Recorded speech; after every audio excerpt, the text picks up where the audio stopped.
Peace, peace, peace. Welcome to Food for Thought Fridays. I got a special guest today, my brother-in-law Mote. We'll talk about him in a sec. Before we even start, I just want to say a special thank you to everybody who's sharing the videos, who's taking the time to watch it, leave comments, questions. That really means a lot to me. Really appreciate it. And I'm glad that there's value being generated through these conversations. So my special guest, his name is Mote. He's a videographer. He's also a Capoeira practitioner. You know, he's worked on a few independent films, and he even had his own, what was that, a game show? Yeah, his own game show. And one thing that we're all about is inspiration, motivation, and education. And also really just bigging up everybody who's out there living extraordinary lives. So extraordinary, that's based on people's perception of what the meaning of extraordinary is.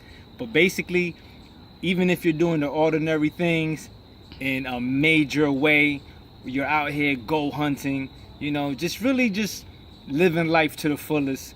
This is what this is about. So Mote is here with us. Tomorrow he's actually traveling to East Afrika for 5 weeks. And I know that there's many of us, I know some people who never even been on a plane. So I wanted to just talk with him and, you know, talk about his experience, because he's been to a few, this is not his first time going to the continent, and he's been to a few different countries as well. So if you can start off just saying, like, maybe name a few countries that you've been to. Well, this is my third time going to East Africa, Kenya, Tanzania, and this will be the first time I'm going to Malawi. And went to Brazil last year. Big. To Peru and Chile, and then Caribbean countries, Jamaica, Dominica, Antigua, St. Martin. The brother got miles, man. That's what I'm talking about. And he's a Jersey native, but he lives in Florida now. So one thing that I wanted to ask you is, what commonality have you noticed from, you know, traveling to different countries? I'd say the biggest commonality is just widespread hospitality that, you know, people around the world show and give you. Like, you know, one example is last year I hooked up with some friends who play Capoeira as well. I linked up with them on Facebook about a month before I went. Never met them before and everything. And when I got there, they put me in their home. It was 6 of them that lived in a house, in a one room house. Put me in their house, put me on their bed, and treated me like literally their brother. And 2 months ago, they didn't know who I was, you know. So yeah. And I could tell it was real, genuine, just love for another human being. And you know, that's real. I really felt that, and definitely feel that across the world and in other places that we travel.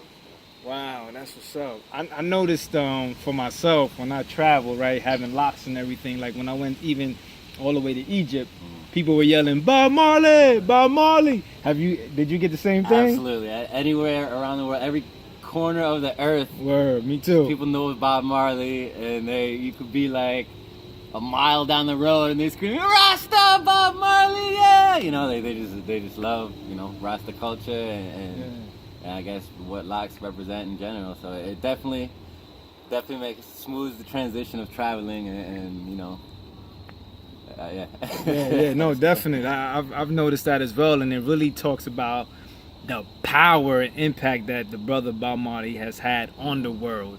Definitely.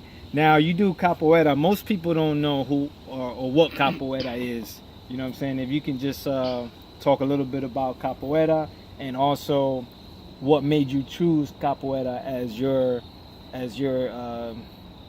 martial art that you chose to study. Capoeira is an Afro-Brazilian martial art. It was first practiced by the enslaved Africans in Brazil that came from Angola and, you know, that region of Africa. And pretty much it's a fight disguised as a dance. So, you know, the owners, the slave masters wouldn't know that they're practicing Capoeira. And you know, it's all about the martial art that came out of oppression, and it just teaches you how to live your daily life in the oppressive state that we still live in today, you know. So I really like it, and I really took to it because it's heavily involved with music. It's the only martial art that involves music thoroughly, and you know, it just helps you to dance through life with a smile on your face while you still fighting, you know. Able to defend yourself and your family. Yeah. Word. Now, one thing that I noticed being a martial art as well, I study Muay Thai and Brazilian Jiu-Jitsu, is how certain principles translate into everyday life. So what would be a principle from Capoeira that you learned that translates into your everyday living? One of like the main principles of Capoeira is what they call in Portuguese called malicia, which in English it translates to malice, but in the Capoeira terms it means a little something different. It's more your ability to see a person for what he is and what they're doing and how they're coming at you. Like within the game of Capoeira, you know, you have somebody that's trying to kick your face and you're trying to do the same, and you're moving around, so you have to figure out how that person's coming at you, whether they're coming at you friendly, whether they're coming at you with malice, you know, whatever. So how that translates to the real world, you know, you can manipulate through the world, you know, understanding what people's intentions are, how they're trying to come at you, if you can rely on them, if you can, you know, to hold back from them. And I really feel that I can use that in everyday life. That's cool. Okay. And so last question. So you'll be going for 5 weeks. I'm sure you'll be doing some filming and some photography. And I love your films and photography, by the way. A lot of, you know, there's a lot of negative stigma and stereotype about the continent. You know, the TV media shows with the Africans with the stomach out and the flies on them, which we know Africa, the whole Africa isn't like that. So if you can just speak about that for those who have never traveled to the continent, or just knowing that that's a lot of people's stereotype. If you can just speak about that and your experience, like that it's not like that. Yeah, I mean, Africa is straight up beautiful. You know, there's no other word to describe it. It's a large, beautiful mass of land and people are beautiful. You know, you just get the sense of that's, you know, especially East Afrika where I've been. You know, you get the sense of that's where the cradle of the earth is. You know, and things came out of there, and it's just,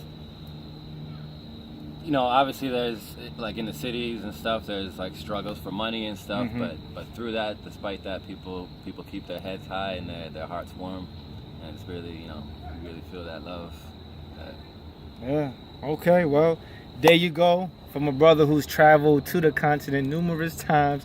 Don't believe the hype. You know, before you take that trip to Europe, go back home first. I've been to North Africa, Egypt. The real name of Egypt is Kemet, and I definitely plan on traveling some different parts of the continent as well. So, oh yeah, go ahead. He wants to say one more thing. Go ahead. Peace. Thanks for the interview, and I just wanted to big up and say I just finished a short film. It's called Safari do Capoeira. Check it out. It's on YouTube. It's part travel documentary, part martial arts flick. Word. All action. So check it out. There you go. Safari do Capoeira. Yeah. All right. Peace, man. Peace, man. Appreciate you. Peace.